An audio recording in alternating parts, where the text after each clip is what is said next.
there, welcome to my channel. If you're new here, my name is Belinda. Afro Girl Diaries is all about beauty, brains, and African sauce. So please make sure to subscribe, hit that notification bell so that you get to know when I upload new content. I will be dropping a work series very soon. And also continue to upload more videos on the ACCA. I have received a lot of interest on that. So definitely let me know if you'd like to know anything specific about the ACCA, what exactly you'd like me to talk about, what questions you have, and I'll make sure to cover that in my upcoming videos. So this video is just an addition to my intro series. I know a lot of you were not following me then, and some of you are new, so you may have not seen or at least gotten to know about my background, but if you have, well and good. This is just to touch base before I launch my work series very soon, just to let you know what my journey has been career-wise. To be specific, I think I focused a lot more on what my education background is, where I studied, etc., how I came to study in the UK and all that. And because now we will be transitioning from study to work, it only makes sense that I get you all up to speed as to what the journey has been for me. I haven't been working for long, I'm quite young, so my career journey has only been for actually 4 years. But during that period, especially having been an international student, having to get a job in the UK, it is quite a tasking process. It is quite different as well if you're not a British national to get work here in the UK. So I will highlight specific things that I found quite useful, that I wish I knew or I learned along the way and I wish I knew earlier. So look out for that in the work series. If you have anything specific you'd like me to cover as well, make sure to highlight it in the comments below. But I will try my best to cover tips that I found useful when I was going to the interview. So it's not just specific for if you're international. If you're applying for a job, this would be relevant for you. So make sure to look out for those videos and subscribe. So my career journey as Belinda. So I've only been working for approximately 4 years, and this is 4 years in total. But actually I've been working 3 years. It's been 3 years since my graduation. So before, when I started uni basically, back in 2013, I had no work experience, literally none at all. I think the only work experience I had was carrying out chores for my parents and getting money for it. And that's not work experience. That's just learning how to do chores. So anyway, when I joined as a first year student at University of Manchester, I was studying engineering. They got to speak to us about we did have some few sessions with our lecturers and invited guests, them speaking to us about the importance of getting some work experience. So as soon as my first year, I already knew that I needed to get some work experience, and I took that advice to hand and started applying for summer internships. I think that was a bit premature because honestly, you have nothing much to contribute when you're in your first year. Honestly, I got rejected and I understand why now. But I got rejected for almost all, actually all my, not all because I didn't get one, but almost all my summer internship applications were rejected in my first year. And that's because you're literally in your first year, you're fresh, your first summer, you don't really know much. So of course this is a recap of my journey, but I would advise anyone, if you're in your first year, it's not too early to start applying for jobs, but you might want to look more towards opportunities, maybe in your university, maybe insight days, things like those where it's more you going just to get experience and not necessarily them expecting so much from you. But please apply those summer internships. You never know, you could be that lucky person who got it in their first year. So anyway, I did get a summer internship. I got to work for my university as a welcome, I can't remember the exact name they called us, a welcome student ambassador. So we were preparing for the new students that were coming in September. So it was just a 3-week thing. And it was really good because they paid well as well. And you get experience, you get paid experience. So that was really good.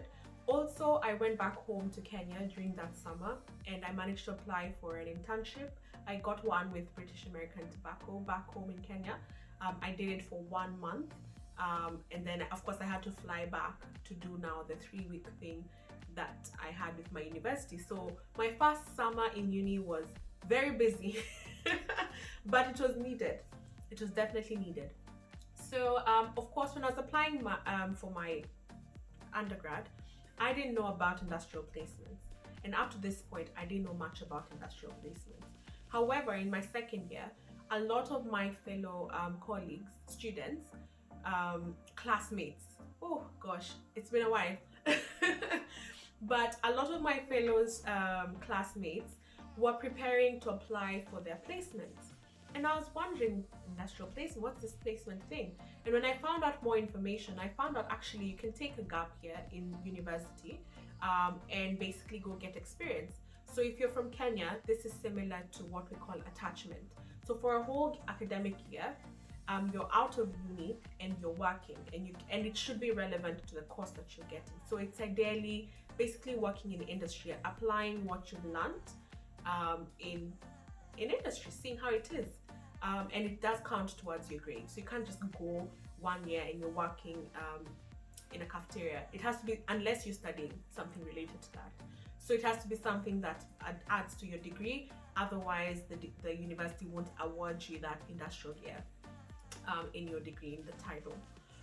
So yeah, I applied. Of course, I hadn't applied for the course that allows me to do that, but my university did allow me to still go ahead and apply, and if I got an opportunity, I could officially change my degree, switch from the regular degree to the one that includes an industrial placement. So that's exactly what I did. I was applying for both summer internships and industrial placements, and I managed to get a summer internship and an industrial placement, and I had to make a choice. It was a no-brainer for me. The industrial placement was with IBM, and I mean, who can reject an opportunity from IBM? So I had to write that unfortunate email to the people who gave me the summer internship. Of course, I was very grateful, and it would have been a great opportunity if it came down to it. But of course, you have to make the best choice for yourself. And this will be one of my videos in my work series about how to reject opportunities, because you have to. It's actually a tasking thing, and I know some of you may wonder, like, I mean, what's tasking about that? That's the best place you want to be in, where you have a choice. It is good to have the choice, but it does feel bad, especially when you know how you were in that interview saying how much you want this opportunity, and then turning around and letting them know that unfortunately you can't. It doesn't feel good, but I will share some tips on what I learned and what I would do to this very day if I had to let go of an opportunity. So I did my 1 year at IBM. I did it as a security health check analyst. I applied in their Leading to Africa placement scheme. I don't know if they still do it, but it was a great opportunity. So during my placement, I was working as a security health check analyst, but also I got to do a lot of things to do with Leading to Africa. So IBM at that point was launching opening a lot of labs in Africa, basically having new projects in Africa. So we got to learn more about them. I even had a chance to go to Kenya, IBM in Kenya, for a period of around 6 weeks working there. So again, I don't want to talk too much about it now because the opportunity will come for me to do that in a future video. But yeah, I had a chance to do that while I was in university. Then when I came back to do my 3rd year, remember I was doing a 4-year degree, which was MEng, so 3 years undergrad, 1 year integrated masters. Because I went out to do a placement, the university automatically put me on the 5-year scheme. So when I was coming back from my placement, it's not like I was coming for my final year, I was coming for my 3rd year.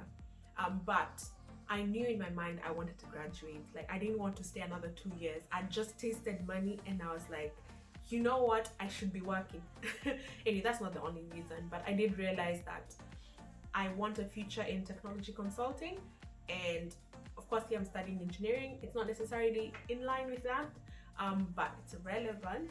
But I didn't feel like I needed a master's, so I was going to start applying for jobs. If I get one, I'm out, I'm graduating. So that's exactly what happened. I started applying literally in my 1st month of being in my 3rd year, which counts as final year because I graduated after that year. So I started making as many applications as 3 a day. I was applying like nobody's business. And true to God, I managed to get an opportunity, an offer in October, literally. Like, I started third year in September. In October, I had an offer. And God was so gracious because soon after that, I got another offer as well. And I will let you guys know. I'll let you in on all the tips in my work series, so make sure to watch it. This is just a recap and to give you a bit of context as to what my background is. So I got an offer for tech consulting at a Big Four, and I won't mention which one because I still work there and I don't want to basically seem as though I'm representing the company. No, this is all my experience, this is all me, this is just my platform. So yeah, I got that opportunity and decided to go with the Big Four. The other opportunity was an engineering opportunity, so they were very different. One is in corporate, one is in engineering. Making a choice between the two offers was hard because it wasn't a case of putting one company against the other. They were both very good companies. One was a Big Four, the other was a very big company in the automotive industry. So it was more a case of, do I want to be an engineer or do I want tech consulting? And of course, this is again something I'll discuss in my work series about trying to make a choice between different things and also comparing it to what you've studied. Of course, I did engineering. The most natural choice is to go for the engineering option, but I decided not to, and I'll let you know the reasons why in another video. But yeah, that basically recaps my whole journey. So I've been there ever since at the Big Four. I managed to finish my graduate scheme, so I'm now an assistant manager. It's not easy, guys. Where you work for a Big Four, you'll know the pressure you go through, and we made it. So I hope that was useful for you guys. I will be launching the work series very soon, so look out for those videos. And also because I'm currently studying and working towards the ACCA, I will fill you in on a few more tips. Let me know anything specific you'd like me to cover, any recommendations in the work series and also in the ACCA series. I'll do them in parallel, so let me know what you'd like to see. But otherwise, subscribe. Thank you guys so much for your support. I wouldn't have made it this far without you guys. It's been 6 months, almost 6 months, not yet, but almost 6 months in this thing, and I'm enjoying every bit of it, and it's thanks to you guys. Till next time.